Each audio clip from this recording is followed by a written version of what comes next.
Welcome to the wonderful world of dance, bringing you exclusive interviews with top dancers and choreographers and reviews of the world's best companies across the globe.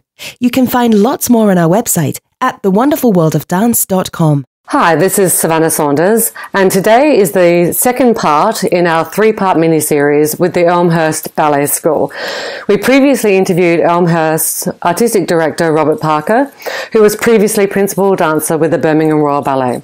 Today, I'm excited to be talking with Elmhurst Ballet graduate, Hamish Scott, who won bronze at the prestigious Genée International Ballet Competition in Sydney. Hi, Hamish. Thanks very much for joining us.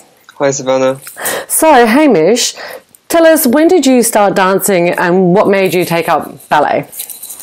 Well, I started dancing when I was 3. My sister went to a weekly ballet class, and I used to go along with her, and I wanted to join in.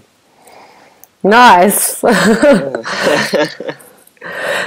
So you're along with your sister and you decide you want to get into the ballet class. At what point did you know that actually this is something I'd like to do as a profession? Yeah, well, we did that for quite a few years. My sister gave up, unfortunately, which was a big shame. But and I stopped for a bit as well. But then I sort of picked it up when I was about 10, 11. I went to a weekly boys class, which really helped. There were other guys in the class. Yeah. And my teacher said I was doing really well, and I had a lot of encouragement, to sort of take it further from the teachers. So I went out and auditioned for a junior associate program with the Royal Ballet School, and from there it just sort of took off. And yeah. So you first started training with on the junior associate program. Is that right? What was that like? Tell us about that experience. Well, I had to go up to London every Saturday to do a ballet class at the Royal Ballet School. And how far did you have to travel? Well, luckily I live just outside London, so it took me about an hour and a half on a Saturday morning. So a lot of people travelled a lot further than I did. Yes. and how were the classes every Saturday? It was quite hard, because I was so young, and that it required a lot of dedication, doing all the exercises and preparing for the class. But yeah, no, I managed to do that, and I did that for 2 years before getting into White Lodge, the Royal Ballet School, Lower School. And how long were you at White Lodge for? I was only there for 1 year. Okay. What was that like? The school wasn't for me. Okay.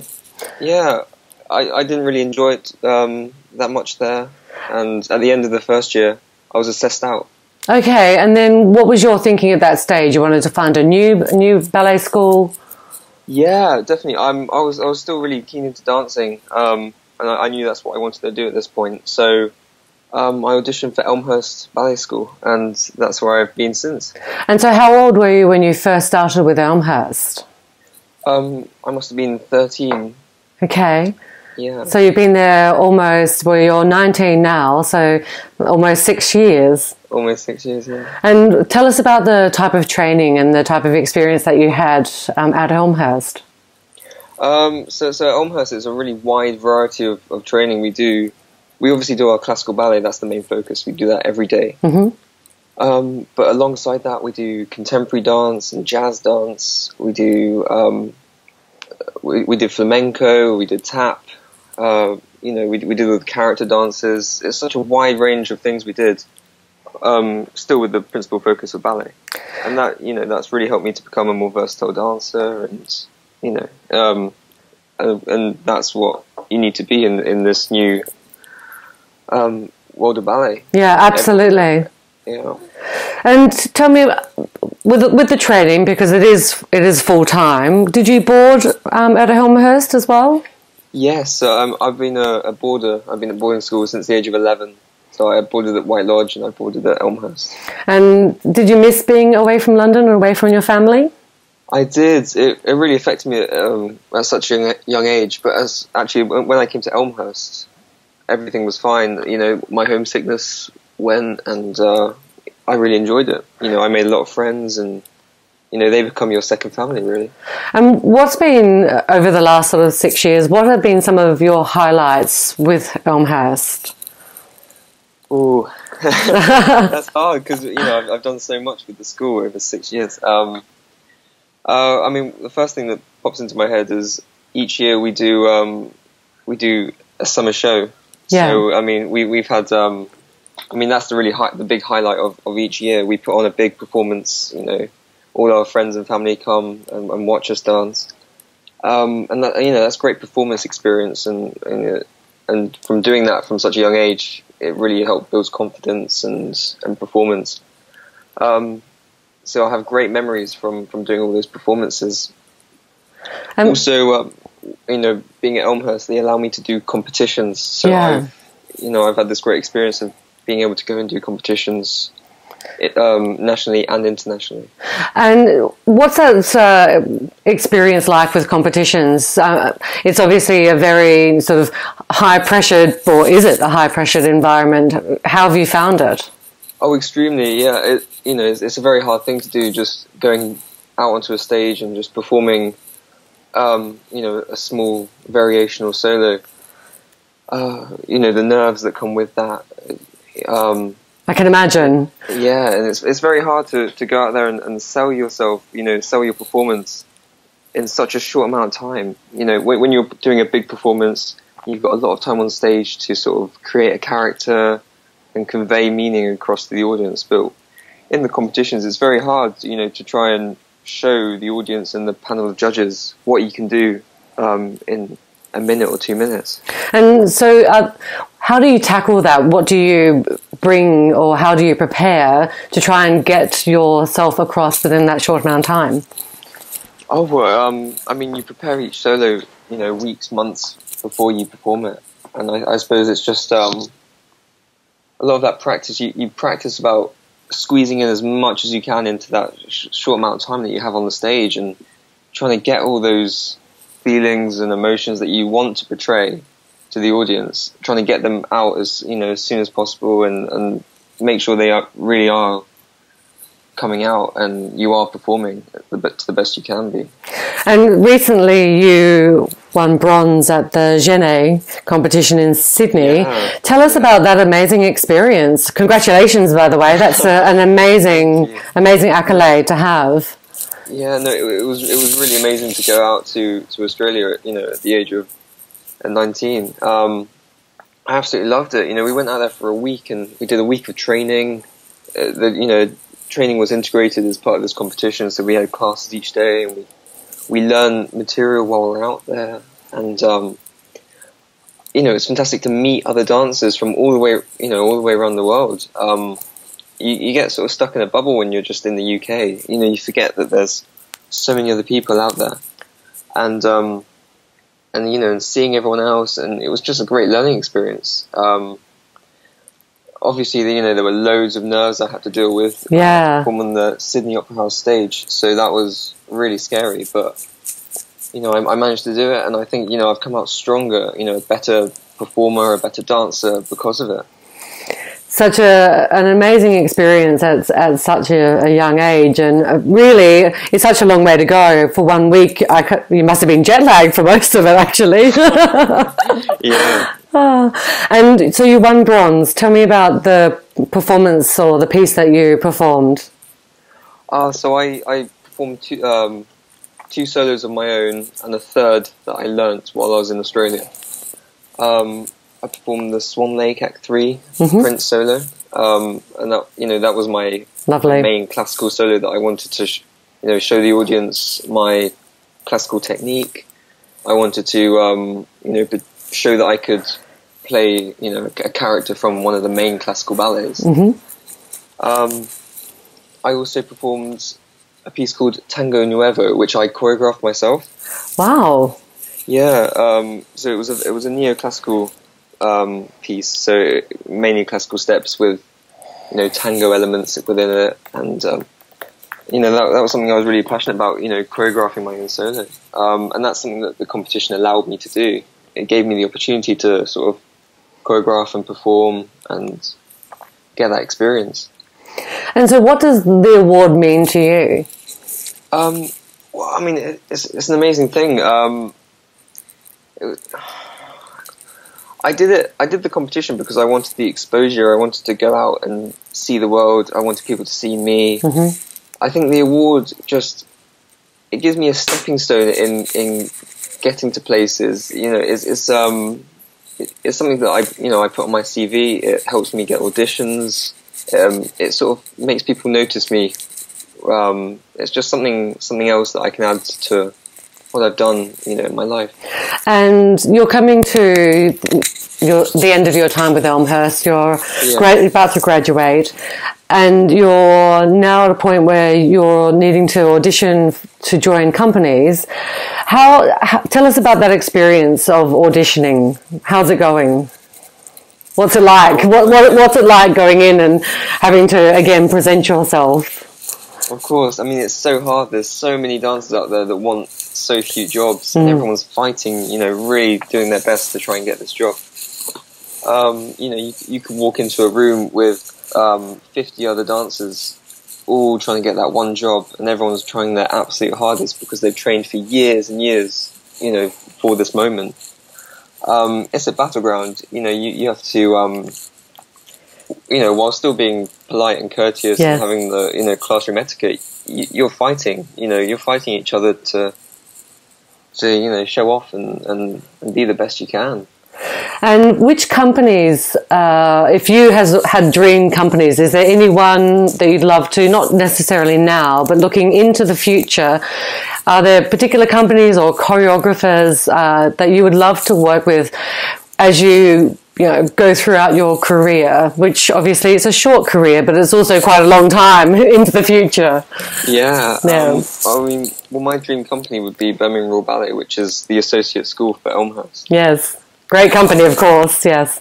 Yeah, I mean, it's such a fantastic company. I've been so lucky that I've been able to work with the company already as a student. And again, the director, David Bentley, he's such an amazing choreographer. And again, I'm even luckier that David's come to the school and he's choreographing on us, the graduates, for our end of year summer show. So, my dreams are sort of coming true already at the but I'd love to continue what I'm doing, and I'd love to work with the company more in the future. Yeah. And are there any particular dream roles that you have that you want, if you were able to rise to principal, for example, are there any roles that you would love to dance, your dreams? well, going back to my Genée solo, I performed the Prince Siegfried solo, and I would just love to, bring that character to the stage and do the whole ballet. It's such a shame, when you do just one part of a whole ballet, because performing is more than just the steps. You become a character on stage, and I'd love to really sort of do that. Being a principal, you get to do all these fantastic roles, and I'd love to be the prince. Yeah, absolutely. And is Swan Lake your favorite ballet, or do you have another favorite? Well, Swan Lake is my favourite classical ballet, one of the main classical ballets. My actual favourite ballet is Scottish Dancers, choreographed by David Bentley. Flowers of the Forest is such an amazing, it's a one-act, small-act ballet, but that's my favourite ballet. Yeah.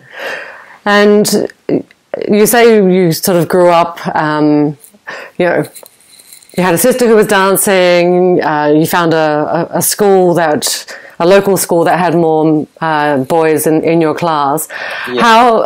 How have you found it as a young boy, sort of growing up and wanting to be a ballet dancer, or have you felt completely at home and supported at Elmhurst, and so you haven't had to worry too much about that? Well, there's always that stigma that boys shouldn't do ballet and everything. And you do find that sometimes when you go out into the the wider world. But being at Elmhurst, living alongside other people that are still, trying to do the same thing as you, it's been fantastic and really supportive. There's never been any problems, while I've been at school. So that's really nice. Everyone is so supportive and caring at Elmhurst. So Yeah.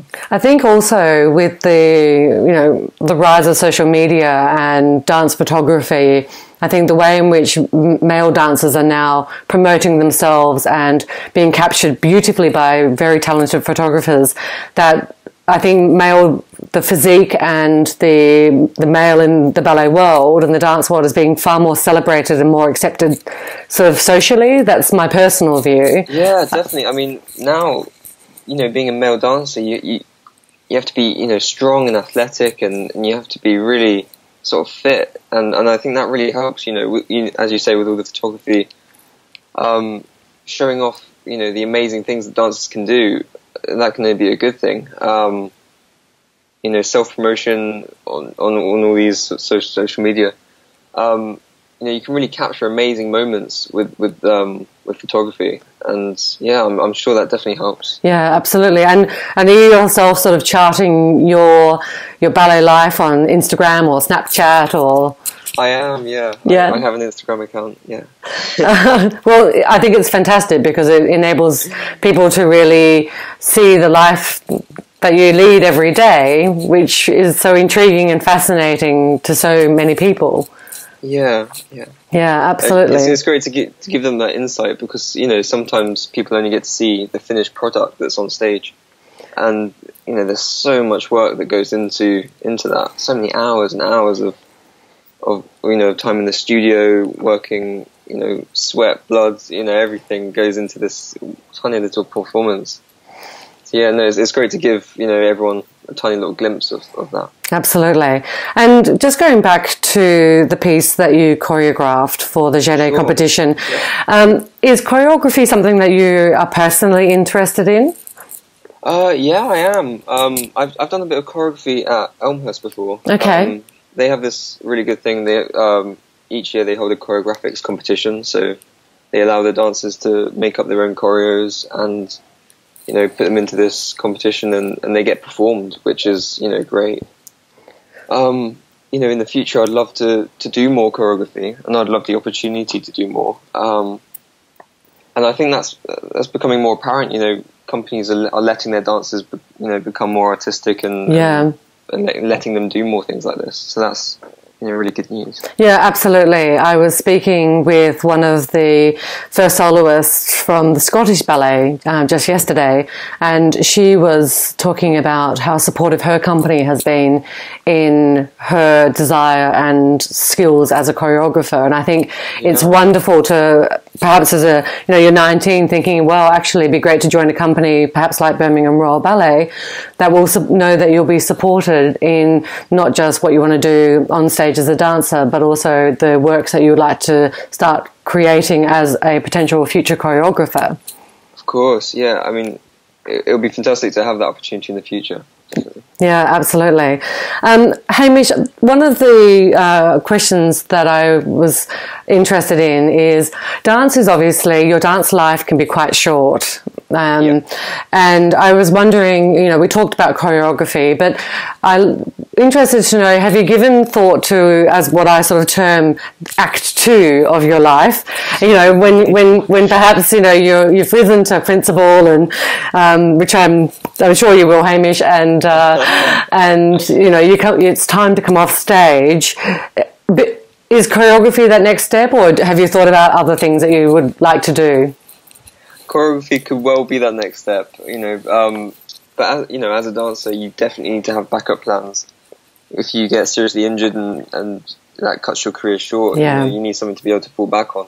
Luckily at Elmhurst, I've been able to do 2 A-levels alongside my dance training, and I have those now, and I get a diploma at the end of this year. Yeah, that's brilliant. That will allow me to go off in other new directions, try something new. I'll have to see, how I feel when I get there. Whether I stick with ballet, try and do something, like choreography or teaching. But I might want to try something different and go down an academic route. And we'll have to see what happens. Yeah, so many options available to you. There are. Yeah, which is great. And finally, Hamish, I just wanted to ask one of my favourite questions as well. So for our young audience out there who will be listening to you and thinking about, well, what would it be like to follow in your footsteps and, train with the Royal Ballet School, train at Elmhurst, going to win some accolades at competitions and now auditioning for major companies. What advice would you give to a young boy who's looking up and thinking about following in your footsteps? What advice? Oh, gosh. It's a tough question. There's so many things I want to say. Okay. You got to try so hard. You got to be, you got to be in that studio. You got to be practicing. And you have to. I want to say, you got to work so hard, but then again, I want to say the opposite. I want to say you need to work really, really smart, and you need to be. You need to be smart with what you do, and you need to be really clever in how you train. What do you mean? What do you mean by that? Well, it's better to work smart than work hard. Okay. You can work so hard on the wrong things, okay, and you won't improve. But you need to be working on the right things, and you need to be clever and have that dedication, have that passion to really sort of persevere and you will benefit from hard work, definitely, but those that are smart will benefit more. And Hamish, as you graduate from Elmhurst, what are you going to miss the most? I have a family at Elmhurst. My friends. I'll miss them so much. I've had some really great teachers that I'll miss as well. It's been my home for the past 6 years. Yeah. I'll miss everyone, the people, and, But equally, no doubt you're excited to get on to the next stage of your life. Definitely, yeah. I mean, I've been living independently for the past year, but I'm also looking, forward to, having my own house and living out, and, yeah.